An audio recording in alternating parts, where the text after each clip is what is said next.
అందరికీ నమస్కారం. నేను మీ కొండా రాజీవ్ గాంధీ. వైఎస్ఆర్ కాంగ్రెస్ పార్టీ రాష్ట్ర అధికార ప్రతినిధిగా ఉన్నందుకు, ప్రభుత్వ వైఫల్యాలను మీడియా చర్చా వేదికల్లో, జాతీయ మీడియాలో గాని, రాష్ట్ర స్థాయిలో గాని ప్రశ్నిస్తున్నందుకు ఈ కూటమి ప్రభుత్వం నా మీద కక్ష సాధింపు చర్యలకు దిగింది. ఈ రోజు ఉదయం పూర్ణ మార్కెట్ లో ఉండేటటువంటి నా యొక్క భవనంలో అక్రమ నిర్మాణాలు జరిగాయి అంటూ, ఎప్పుడో 4 ఏళ్ల క్రితం కట్టినటువంటి భవనం, అన్ని అనుమతులు తీసుకుని కట్టినటువంటి భవనం, ఆ భవనానికి మెట్లు రోడ్డు ఆక్రమించి కట్టామని చెప్పి ఒక నెపం నెడుతూ మెట్లుని, దానికి ఉండేటువంటి రైలింగ్ ని, అక్కడే ఉండేటువంటి మంచినీళ్ళ ట్యాంక్ ని మూడింటిని కూడా ధ్వంసం చేసి జీవీఎంసీ వాళ్ళు తీసుకెళ్లిపోవడం జరిగింది. ఇది ఎంత అన్యాయం, దుర్మార్గం అంటే మిత్రులారా, పూర్ణ మార్కెట్ లో నా భవనం పక్కన చాలా భవనాలు ఉన్నాయి, అన్ని అవే రీతిలో ఉన్నాయి. మరీ చోద్యం ఏమిటంటే, కొంత దూరం, సుమారు 100 మీటర్ల దూరంలో ఓ వైన్ షాప్ ఉంది. ఆ వైన్ షాప్ కి రోడ్డు నుంచి, ఫుట్పాత్ నుంచి రైలింగ్ ఉంది వైన్ షాప్ లోకి. అది జీవీఎంసీ అధికారులకు అంటే కనబడాల. అది జీవీఎంసీ అధికారులకు అడ్డే కాదు, వైలేషన్ అంతకన్నా కాదు. కానీ డ్రై ఫ్రూట్ షాప్ వెళ్ళడానికి ఉన్నటువంటి మెట్ల దారి రైలింగ్ కూడా వైలేషన్ కింద జీవీఎంసీ అధికారులకు కనబడింది. ఇంతకన్నా చోద్యం ఏమన్నా ఉంటుందా? డ్రై ఫ్రూట్ షాప్ కి వెళ్లే రహదారిని మూసేస్తూ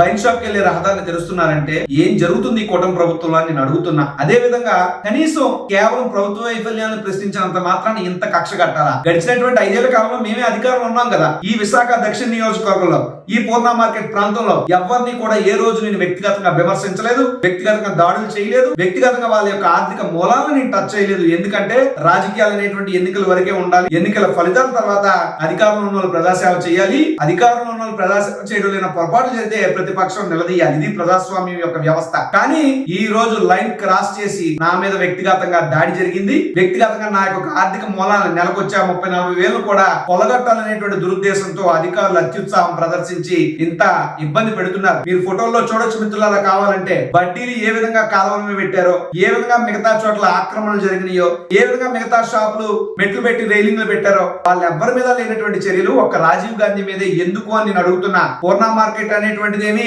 పెద్ద మాదాపూర్ లాంటి హైటెక్ సిటీ లాంటి 6 లేన్ రోడ్డు కాదు. పూర్ణ మార్కెట్ లానే ఉంటది. అటువంటి పూర్ణ మార్కెట్ లో మీరు కేవలం ఒక బిల్డింగ్ ని టార్గెట్ చేయాల్సినటువంటి అవసరం ఏమొచ్చింది? నేను చూపిస్తున్నటువంటి ఉన్న ఫోటోలన్నింటిలో ఉన్నటువంటి ఆక్రమణను తొలగించే ధైర్యం, సత్తా, చావా జీవీఎంసీ అధికారులకు ఉందా? పోలీస్ డిపార్ట్మెంట్ కు ఉందా? అందరినీ టచ్ చేయగలరా మీరు? కేవలం అంటే ప్రతిపక్షంలో ఉన్నందుకు, ఇప్పుడు ఉన్నటువంటి ప్రభుత్వ పాలసీలు నిలదీస్తున్నందుకు నా మీద ఇంత కక్ష కట్టాలా? ఇది మీకు న్యాయమా, ధర్మమా అని అడుగుతున్నా.